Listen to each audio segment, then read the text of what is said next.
జై గారు, ముఖ్యంగా మనకి అంటే గతంలో ఎప్పుడైతే ఐస్ని పంపించి అవుట్ ఆఫ్ ది క్యాంపస్ ఉద్యోగాలు చేస్తున్న పార్ట్ టైం ఉద్యోగాలు చేస్తున్న వాళ్ళని ఎలా అరెస్ట్ చేశారో ఆ తర్వాత నెక్స్ట్ స్టెప్ కింద రివొకేషన్స్ పంపిస్తున్నారు.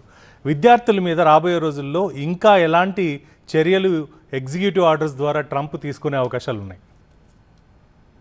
అంటే అండి ఇప్పుడు ఈ ట్రంప్ అడ్మినిస్ట్రేషన్ నేను చెప్పినట్టు ముందు ఎలక్షన్ మ్యాండేట్ తోటి ఈ కొంచెం యాంటీ ఇమిగ్రేషన్ మ్యాండేట్ తోటి వచ్చారు. సో వాళ్ళ రూల్స్ చాలా స్ట్రిక్ట్గా ఇంప్లిమెంట్ చేస్తున్నారు.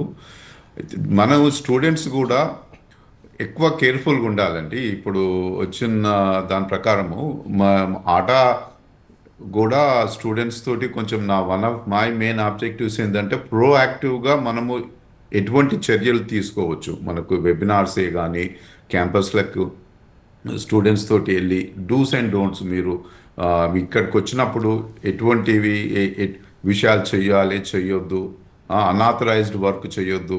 So when you are coming year నేను ఒకసారి మా స్టూడెంట్స్ అందరికీ రిక్వెస్ట్ చేసేది ఏంటంటే రియలిస్టిక్ ఇష్యూస్, రియలిస్టిక్ సిచ్యువేషన్ అర్థం చేసుకోండి. మీరు ఇక్కడికి వచ్చిన తర్వాత ఇమ్మీడియట్గా మీకు జాబ్ వస్తుంది, ఆ తర్వాత ఇమీడియట్గా మీకు గ్రీన్ కార్డ్ వస్తుంది అనే దాని కొంచెం అంత ఈజీ కాదండి. ఇప్పుడు ఏమవుతుంది, jobs situation it's taking longer to get a job, it's taking tougher to get unauthorised. ముందు ఏంటంటే ఏదో ఎక్కడో ఇల్లీగల్గా వర్క్ చేయడము, గ్యాస్ స్టేషన్లో గ్రోసరీ స్టోర్లో అట్లా చేసి డే టు డే లివింగ్ కొరకు అర్న్ చేసుకునే పరిస్థితులు ఉండేది. ఇప్పుడు అటువంటి పరిస్థితులు కూడా లేవు.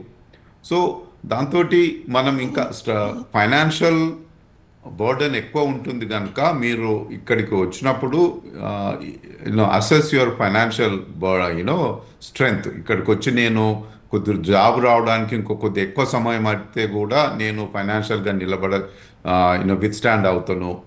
అటువంటివి మీరు ఆలోచించి చేయండి. ఇంకా ఈ country still a very good country for immigrants అండి.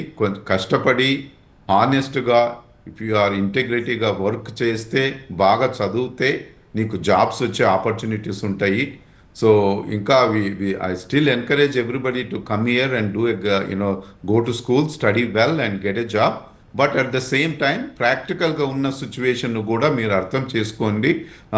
అదే ఇమీడియట్గా ఏదో గ్రాడ్యుయేట్ అయిపోయింది నెక్స్ట్ స్టెప్ ఏంది అమెరికాకు రావడమే అనే కాకుండా అమెరికాకు వస్తే ఎటువంటి పరిస్థితులు ఉన్నాయి అని మీరు అర్థం చేసుకొని మీరు అప్రాప్రియేట్గా డిసైడ్ చేయండి. ఓకే.